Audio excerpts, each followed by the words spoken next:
नमस्कार दोस्तों, मेरे चैनल में एक बार फिर से आप लोगों का स्वागत है। दोस्तों, आज हम बात करेंगे अकबर के शिक्षा के बारे में। मैंने अपनी पिछली वीडियो में आप लोगों को अकबर की कुछ प्रारंभिक जीवन की बातों के बारे में बताया था। उसी चीज़ को आगे रखते हुए आज मैं स्टार्ट करूंगा अकबर की शिक्षा के बारे में। दोस्तों, अकबर से संबंधित सारी चीज़ें मैं अपनी एक एक करके आप लोगों को बताऊंगा।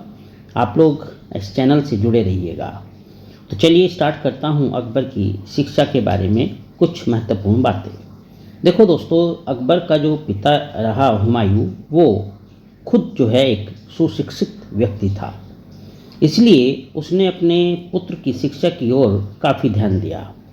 नवंबर 1547 ईस्वी में जब अकबर लगभग 5 साल का था तो उसकी शिक्षा का जो है प्रबंध किया गया और उसके लिए एक शिक्षक की नियुक्ति भी की गई। अकबर की जो रुचि थी वो इस पुस्तकीय ज्ञान में नहीं थी, अर्थात अकबर का जो मन था वो किताबों में नहीं लगता था। यही कारण था कि उसके पश्चात अनेक शिक्षकों को नियुक्त किया गया, लेकिन चूंकि अकबर की जो रुचि थी वो किताबों में बिल्कुल नहीं थी, इसीलिए इन अनेक शिक्षकों को नियुक्त करने के बावजूद भी अकबर को अक्षर का बोध होना बड़ा मुश्किल हो रहा था। अर्थात अकबर जो है अक्षर ज्ञान को सीखने में बहुत ही असफल रहे।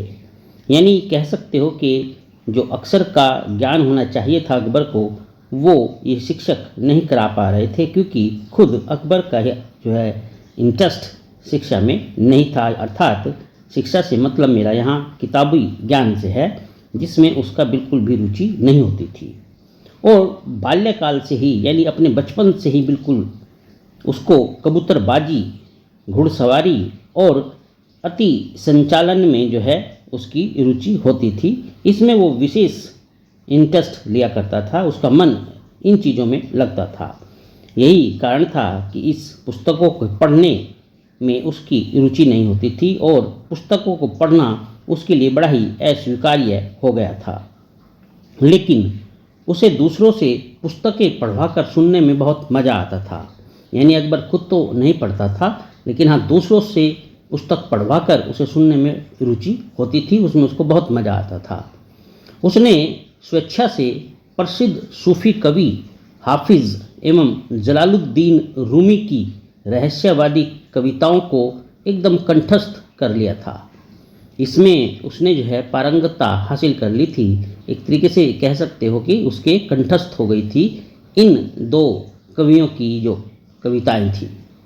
इतिहासकार स्मिथ इस बारे में लिखते हैं कि उस बाल सुलभ अध्ययन से ही अकबर के जीवन के उत्तरकालीन वर्षों में पल्लवित रूढ़िहीन धार्मिक उदारवाद की बौद्धिक नींव पड़ी।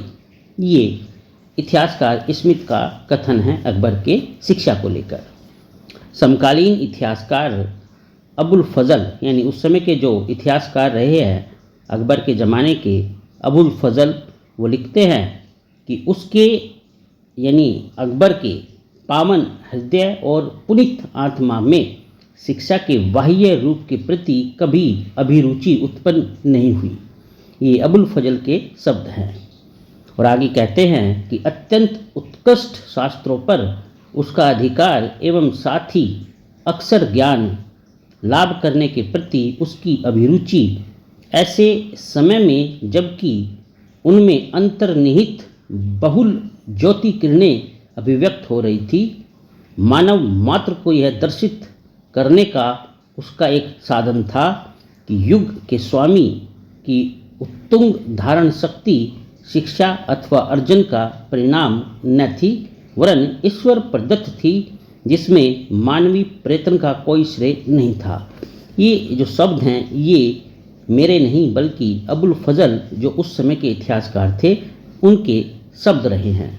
तो दोस्तों, इस प्रकार से इस जो कंक्लूजन निकाला जा सकता है वो ये था कि भाई अकबर का जो मन था वो इन किताबी ज्ञान में नहीं लगता था, खुद पढ़ने में नहीं लगता था, दूसरों को पढ़वा कर सुनने में उसको अच्छा लगता था। और उसका जो पूरा इंटरेस्ट था, उसकी जो रुचि थी वो कबूतरबाजी, अश्वारोहण और 80 संचालन में हुआ करती थी। इसी वजह से जो है अकबर को अक्षर ज्ञान होना बड़ा मुश्किल हो गया था और जो शिक्षक रखे गए थे वो भी उसको अक्षर ज्ञान कराने में असफल सिद्ध हुए थे। तो दोस्तों, ये थी कुछ जानकारी अकबर की प्रारंभिक शिक्षा को लेकर। आगे मैं अपनी वीडियो में और कुछ नई नई बातें बताऊंगा अकबर से संबंधित। आप जुड़े रहिए। चैनल अगर सब्सक्राइब नहीं किया तो प्लीज़ उसे ज़रूर सब्सक्राइब कर लीजिए। चलिए, मुझसे जुड़े रहने के लिए आपका बहुत बहुत शुक्रिया।